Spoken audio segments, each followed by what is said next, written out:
What's up guys, welcome back again to my channel and to my kitchen. Now today I'll show you how I make some delicious salt mackerel rundung in my kitchen. So if you are interested, stick around and see how I make it. Let's get started. So first guys, I have my salt mackerel here. Now this is how I purchased it from the supermarket. Now you know say salt mackerel is salty, so you know you have to wash it out very well. Remove some of the salt before you boil it, alright? Now in Jamaica, we buy our things by pound, so I am using almost 1 pound of salt mackerel, but you know salt mackerel, when it don't boil, you know you're not gonna get much. I wanna clean it up also and remove all of the bones, you're not gonna get much, alright? So if you're cooking for a lot of person, then you know you'd have to go double or triple the recipe. Now guys, some coconut, I add a very dry coconut. So what I did, I just added some water. I didn't add a lot of water because guess what? I don't want my coconut milk to be weak, alright?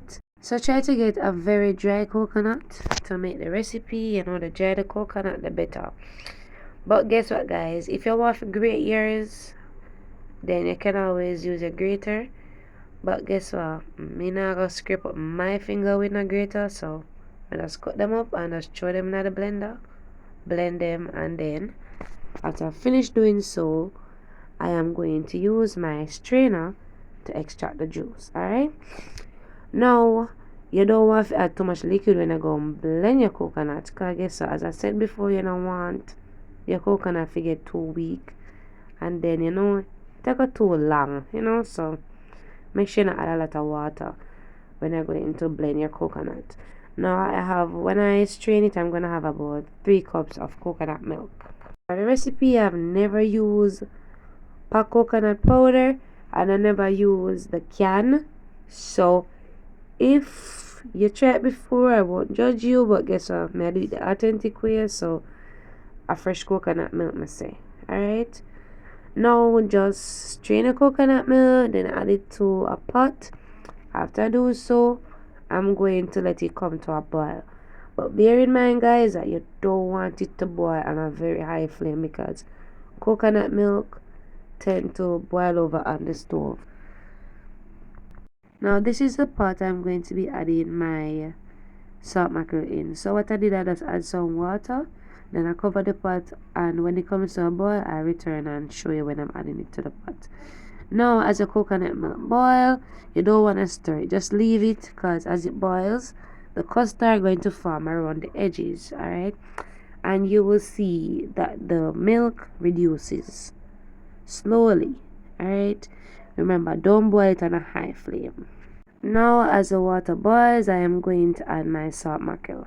But after I add the salt mackerel guys, I'm not going to cover the pot, because bear in mind that when you're cooking a food, if the food that you're cooking has a lot of salt, or like if you're boiling a saltfish or a salt mackerel, once you cover the pot tightly, then the water will rise and it will spill on your stove. Alright, so I don't want that, so I'm not going to cover the pot. Now as it boils, you can see the custard forming and the milk is reducing. So here I have my ingredients. Now I am using some onions, scallion, sweet pepper, some scotch bonnet pepper. Now if you want to use more ingredients, you can go ahead and do so. If you want to add some fresh thyme, if you want to add some garlic, you know, any other natural seasoning you want to add, then of course you can. If you also want to add some tomato, you can always add a tomato.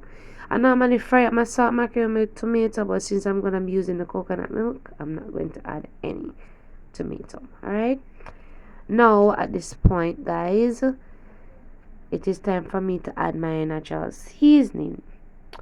Now at this point, you want to reduce the flame to very low, lower than how you boil the coconut. Alright? Because as you can see, it reaches to the point where the liquid almost dry out, so you don't want no more, right? Reduce, so you wanna lower your flame. But of course guys, you could always leave more coconut milk into your pot, but for me, even though I love the rundown, I don't love a lot of liquid to eat my food with, so I kind of let my one dry out more. So at this point, I allowed my season to, kind of boil with the coconut just to give it some nice flavor for about 5 minutes on a very, very low flame. So now I added the salt mackerel, give it a nice mix. Then I'm going to let it simmer for another 5 minutes. Alright. Now you want your salt mackerel to cook with flavor. So you don't want to just add the salt mackerel, mix up the pot and then turn off the fire. Alright. Now sometimes when you think that you remove all the bones from your salt mackerel, some can be left. So even if you put it in the pot and you see some bone and you can remove it, make sure you do so more than when you eat the food. And the food nice, guys. You not even realize you just chew the bone and swallow it and then it's stuck on your throat. Alright. Now my salt mackerel all done. I added some black pepper. Any other seasoning or any other thing you want to add to your salt mackerel rundung, you can do that. But mine was perfect. Just the way I like it. So if you enjoyed the video, give it a thumbs up. Also click subscribe for more amazing and tasty recipes like this. And share the video with your food friends, guys.